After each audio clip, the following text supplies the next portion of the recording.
Well, I am a diversity, equity, inclusion strategist, and I have a background in legal as a paralegal, legal project manager, and also as a community activist. And I've been rocking and rolling since your wonderful program that I began back in February.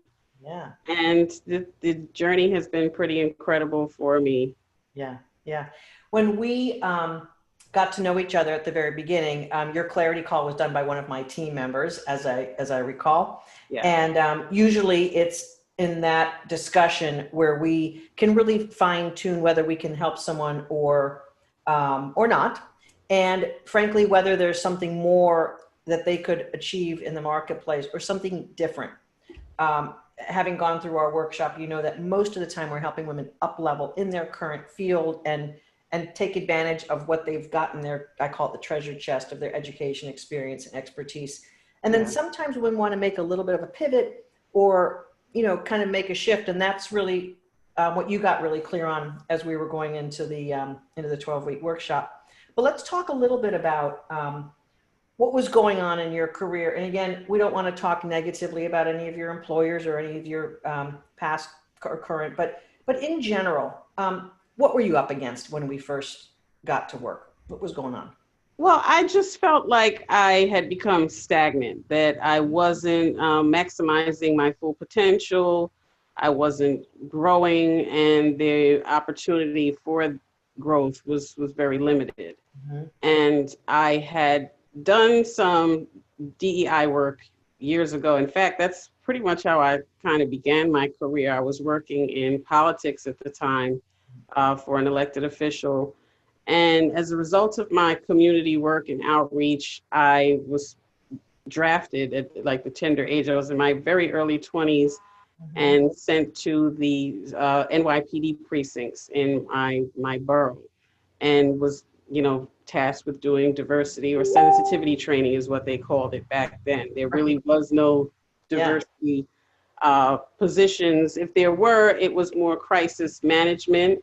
And as a result of some lawsuit that had taken place or, some egregious act, and they wanted to, show that, well, we had some sort of sensitivity training. So, we checked the box, that's done.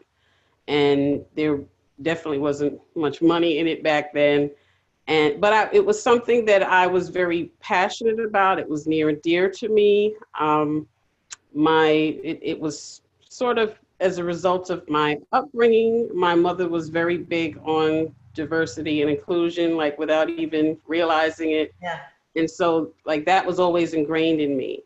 And I, at that time struggled to, well, how can I make a living off of this? My mother, she had multiple sclerosis and leukemia. My father passed away in an auto accident. So it was, something that I really wanted to do, and even pursued my master's back in 2009. I got my master's in human resources management. And my goal was to sort of move into a D&I space. And even then, it just didn't seem doable because I had applied for positions back then because it was becoming more and more well known or well Yeah. recognized. And although I had experience and the now education or the degree to back it up, it was like, well, you would have to take a substantial pay cut in order to do it. And I'm like, well, I'm, the matriarch now of my family. Both parents are deceased. I'm raising, my younger brother and sister. How do I make this work? Because Right. I've got to keep a roof over everyone's heads. So Yeah. that was sort of how I ended up in legal, because I also knew from the work that I had done that a lot of DEI folks had come from like an employment background Uh-huh. experience, or they tended to be employment lawyers who they didn't want to practice anymore, and then they kind of shifted into that space. And I'm like, well, if they could do it, I can. I have employee relations experience, and I Yeah. have some Yeah. letters after my name. Like, why Yeah. not? Yeah. Right. Right. And we were actually, your workshop kind of highlighted or reignited my passion for that work. And we began pivoting towards that, like before the George Floyd incident even happened. Mm-hmm. So that was already like in progress. And it was like when it happened, it was like, oh, okay, yep, this is, time for me to get back involved in doing, what I'm passionate about. Right. So often in the women that we work with who have advanced degrees, sometimes even just, an undergraduate degree or maybe a certification or something, have gotten that with some aspiration or ideas of something bigger, but what to do with it and how to leverage it and how to make those maneuvers and how to confidently step into something that maybe on paper looks like you don't have everything that you need to step into that. Right. Um, One of the things that, as you know, we do is help highlight what your value is and what you have done in a way that is authentic, yet more powerful than most women anyway, can kind of talk about or marshal up inside of themselves. Um, I want to elaborate on that just a little bit from your perspective, and then I want to go to the Lean In study and talk about that because it's relevant to I think what you're talking about, and that is I've got graduate education and nothing going on. Yeah. So talk a little bit about what you were able to notice about your experience and what you bring to the table as we did the work together, and then I'll pop back to the study. Well, when we started, I had kind of even suppressed that side of me because it felt like it was so long ago. It felt like it was so unattainable Yeah. that I just didn't envision it for myself anymore. And I at the same, token, I was like, well, where do I go next? Like, what, I don't understand how I got here and how I Yeah. move forward. Right. And so your program really helped me, get all of that into like connect the dots, so to speak, Yeah. and propel me forward. Yeah. And I've done some pretty incredible things, like looking back on it, like we were joking earlier, because I said in one of our calls, like if you had told me that XYZ was going to happen, back in February when we did the clarity call, I would have like hung up the phone, like, lady, like seriously, what gimmick is this? You've got to be lying to me. You got to be kidding me. Yes. And one of the things I remember really enjoying was watching you connect with one of your iconic, Yep. I won't say mentor, but someone who Yeah, really thought leader. Uh-huh. respected in the D&I space, a real powerful figure. Yeah. You were able to have a conversation with her, and you had to show up in a certain way, feeling worthy that was something that could happen, Yes. which was really exciting. Yes, it was. Yeah, we're going to get back to that in a second, but the this study. So, folks, you can get it at leanin.org. But here's the study right here: the state of Black women in corporate America. And if you just flip to the second page in, I mean, this is really all we need to hear. The workplace is worse for Black women. So their thesis statement jumps right off the page. Mm-hmm. And I know in working with you and dozens of other Black women in the work that I do, that not only the workplace is worse for Black women, but their experience in the workplace highlights their doubts. So you kind of backburnering your graduate degree because like, well, there's no way, there's no how. You had no evidence that someone like you was going to be able to advance in something that you didn't have experience, but you had an education. Right. So one of the things that this study highlights, and that is one of the most important aspects of a career going upward, is that Black women are significantly underrepresented in leadership roles. Because human beings are built and wired the way that we are, we will promote people who look like us. It's one of those unconscious biases that we're obviously all trying to get past, how the primitive brain is put together.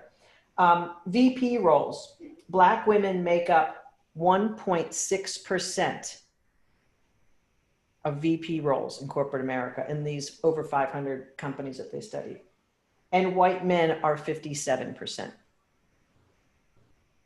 1.4% to 57%. Now, when you look at the population, Black women make up 7.4% of the US population. So just representing population statistics, that VP should be 7.4% of VPs are Black women, if it represents the population. It's not. And so white men make up 35% of the US population, and they occupy 57% of VP roles. I mean, that to me is just enough to choke you. Yes. And you and I both know the stark reality of what it's like to live in that type of environment. Yes. I have a good friend right now who's being replaced by a white male who has less experience than her. I was going to say, with the pandemic right now, a lot of the stats don't take into consideration that when the layoffs, the restructurings, downsizing, so those numbers are probably even lower now than what they were at the time that that study was written. Yeah, yeah. We look at C-suite positions, so chief information, chief financial, chief executive, chief operating, chief human resource, any C-suite position, 1.4% Black women. Mm-hmm. Falls slightly down. 68% white men. So where we find, according to this study, and this is for all women in general as well, where we find the beginning of this is the first rung of advancement. And this study found that Black women ask for hiring and promotions as often as white men. Yes. Which is different than white women. White women fall behind in the percentage of asks. Black women don't. According to this study, Black women are asking. So one of the things that happens is that if that first rung doesn't include Black women, there's no advancement to VP level because there's that critical gap on the corporate ladder. Yes. And so that begins the problem. So with a master's degree, that first rung should be climbed and done. Boom, I come with a master's degree. I got that first level of climbing up the corporate ladder because I've earned that graduate level education to contribute to this organization. And that's where the break begins to happen. And of course it gets worse because it gets exacerbated as women are falling behind, in particular Black women are falling behind with each one. As I describe that, I know in diversity and inclusion, there's a bias toward having people of color in those roles. Yes. Of course, right? Of course. So there would be more opportunity for a Black woman with a master's degree, but yet you're facing either internally and or externally, well, you don't have the beginning of experience, so you'd have to start at the ground level. Right. So the support and access to advance is also underrepresented for Black women. So someone pulling you up and saying, nope, I know the work that Andrea does. Come on over to this department. Most D&I departments are usually part of HR in a greater scheme of things, correct? Yes. Yeah. So in a human resource department, someone wanting an opportunity with a master's degree, like you're going to get that opportunity. Okay. Right. So let's talk about that. So what went down on that wasn't your experience? Well, I was very, I guess, naive when I got my master's, thinking that, yes, I got the degree and, I'm going to move forward. And I would go, well, the job market at that point, at that time, had really taken a nosedive. And I hadn't applied for or had to apply for jobs, I would say, for a number of years. So even the job application process had totally changed. But I was getting interviews, I was getting in the door, and it would, I was either overqualified or not willing to take the drastic pay cut that I would have had to take. My professors had encouraged me to do internships, which that was also challenging because I was already working full time to keep a roof over my family's head. and couldn't take a leave of absence for say 3 months in order to do an internship because it just wasn't feasible. It wasn't doable. So having access though to the person who is going to pull you up and say, new graduate degree, come on. What you're saying is you were actually dismissed with that credential and sorry, you got to start at the bottom. Yes. And that's not true for someone who carries a graduate degree in their hand. That's the whole point of a graduate degree. Okay? So your experience is basically dismissing your education and dismissing the fact that someone shoulda, woulda, coulda likely pulled you up saying, oh, look, qualified, talented, educated, boom. And that didn't happen. One of the things that this study exposes, which again, because you experienced it and you're telling me about this, Black women are less likely to interact with senior leaders. So you didn't have access to senior leaders. You didn't have interaction to senior leaders. No one knew what Andrea Payne brought to the table that was outside of your existing job. Correct.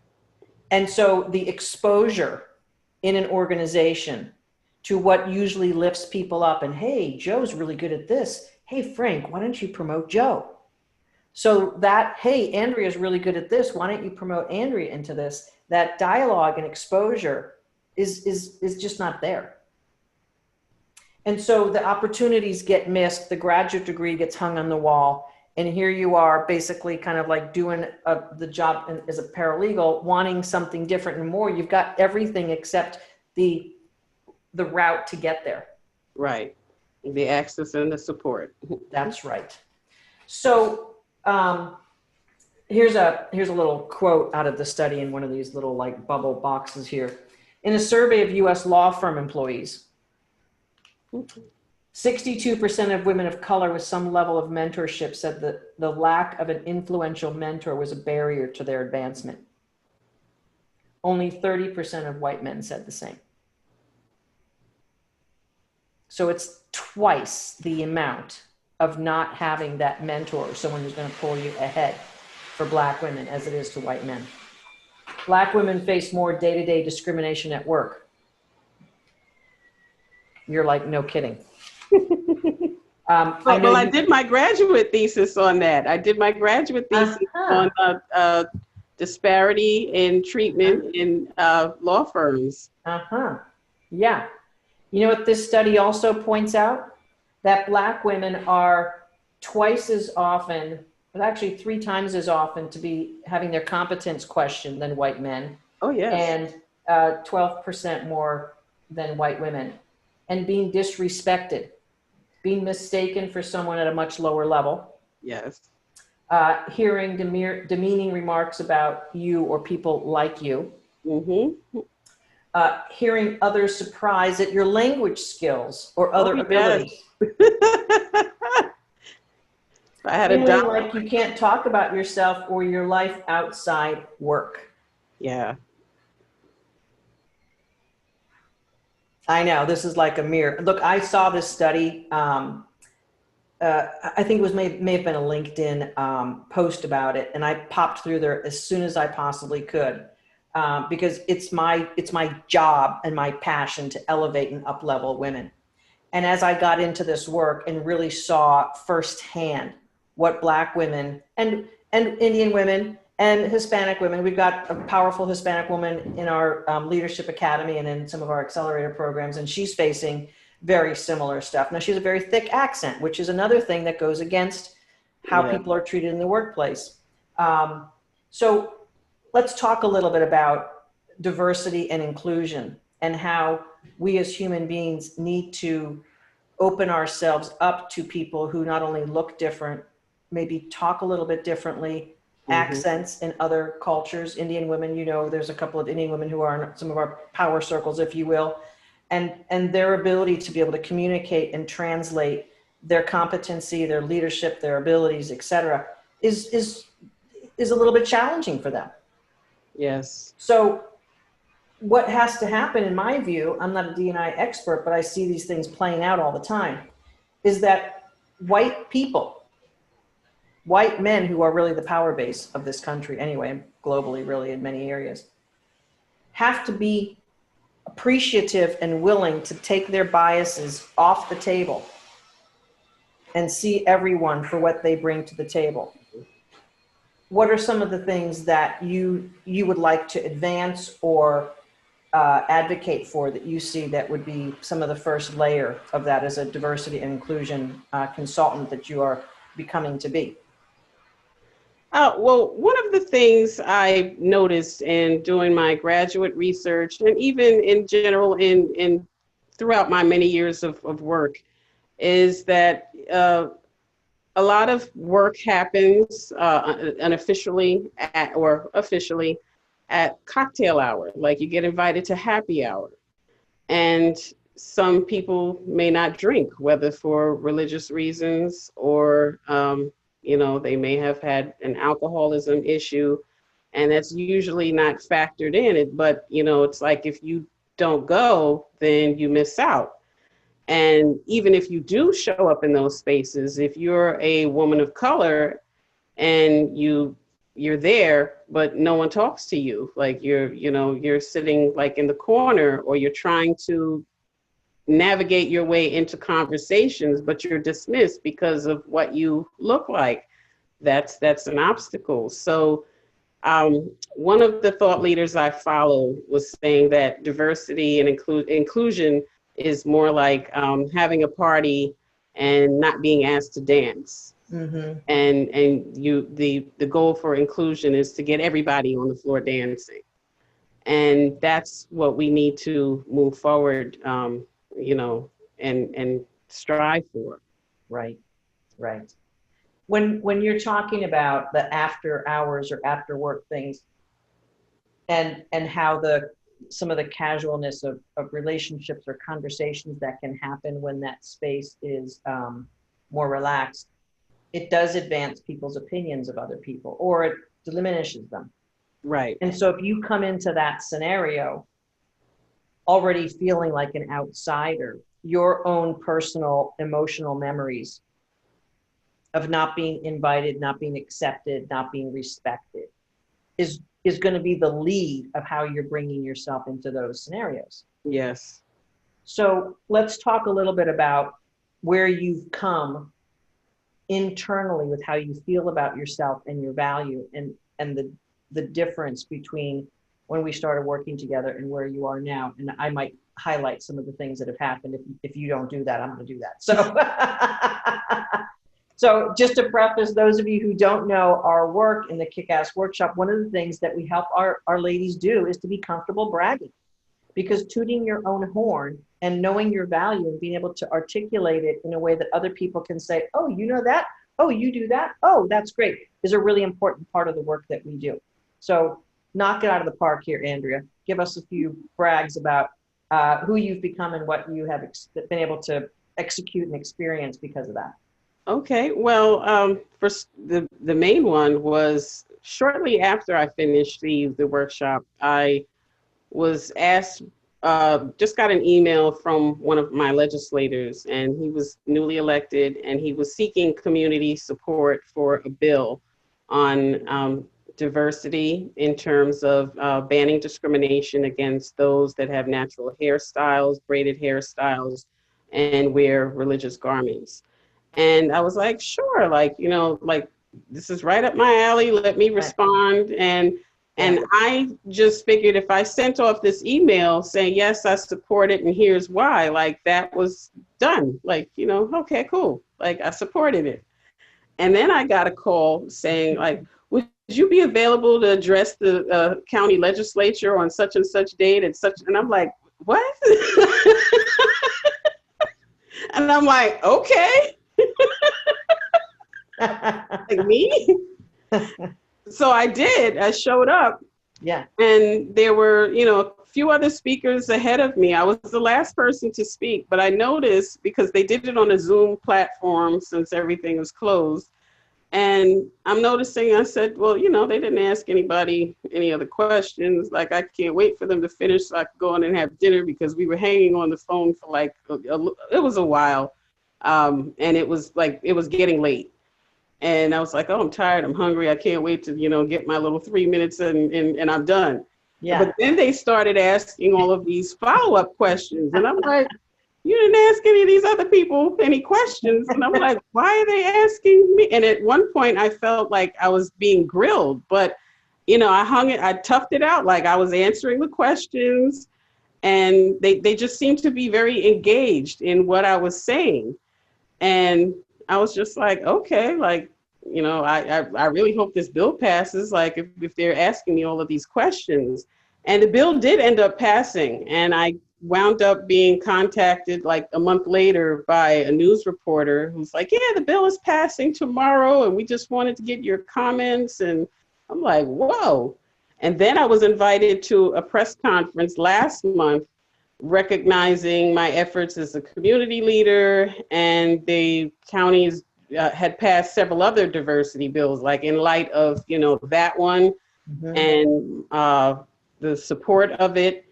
And I was asked to consider at some point joining a task force that's being formed in my area on diversity and inclusion. So that's pretty exciting. Mm-hmm. And all the while, there's this graduate degree on your wall and a desire in your heart to want to participate in this dialogue and change the world in that vein. And here it comes. Yeah. Not in the way you expected it. No. But you're a thought leader without really doing that as a profession, and it's been on your heart, and you've been doing stuff and you've been wanting it, and now all of a sudden you're being seen as a thought leader Mm-hmm. in your community. And one of the other fun things was you speaking to an iconic person in that D&I space while you were in the workshop. Yeah. And that was a whole lot of fun to kind of tee you up to do that. Who was Andrea paying before she was able to do that stuff? I was a worker bee. I just kind of kept my head down and figured, oh, if I work really hard, people will recognize that, and my efforts will be recognized and celebrated, and that's not how that works. It is not how that works at all. It's one of the biggest common lies about career, isn't it? Yeah. What did you realize that you had to be?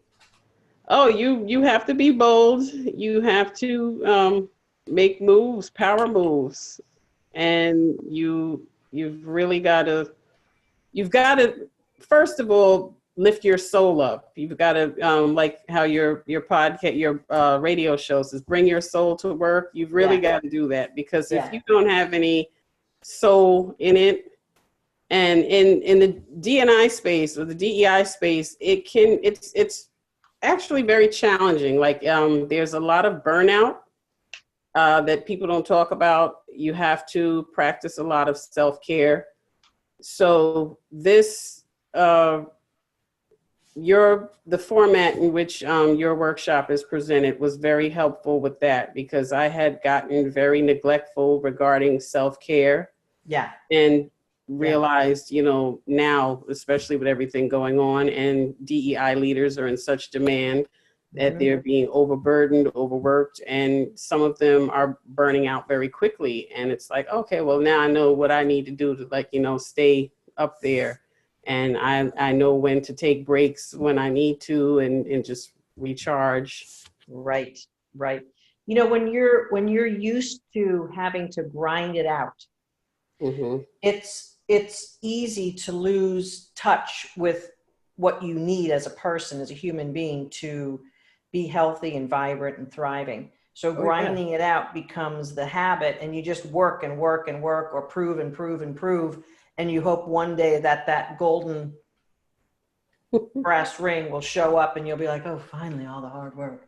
But what you're saying is that exhaustion and grinding it out and pedal to the metal, hoping someone will notice, A, it doesn't work, and B, it just saps all of the best of you out.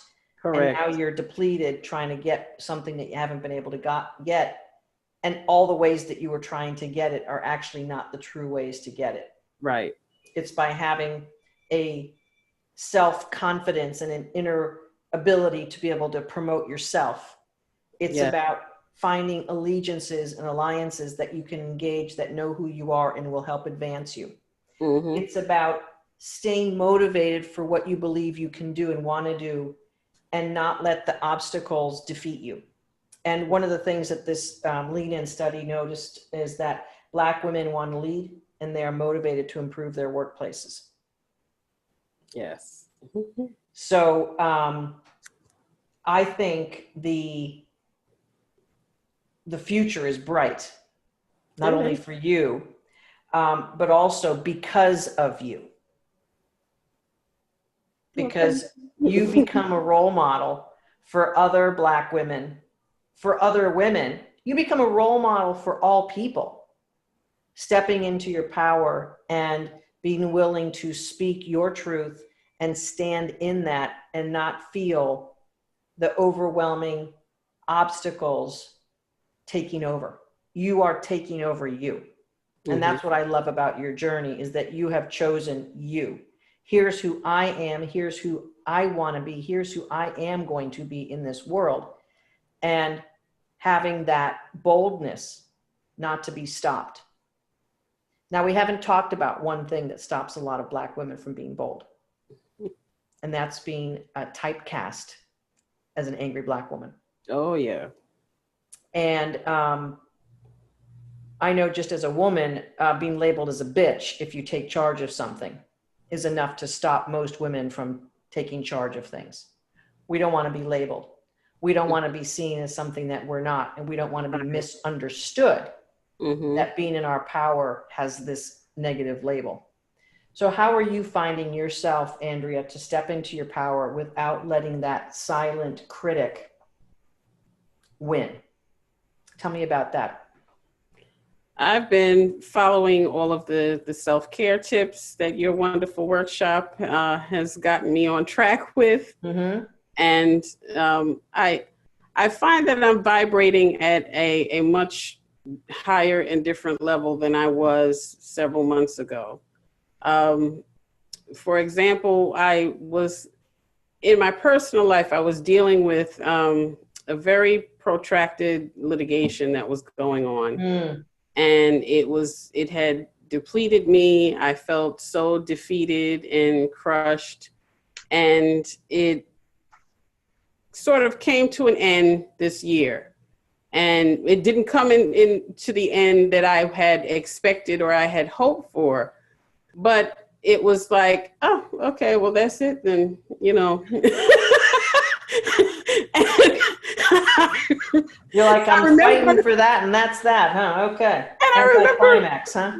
Yeah, I remember looking at the decision, and I'm going like, oh, that's it. And then I said to myself, who have I become? Because like the old Andrea would have been like furious, like, like she. But it was just like, oh, that's it. Okay. Well, it's over with. I can move on to other things.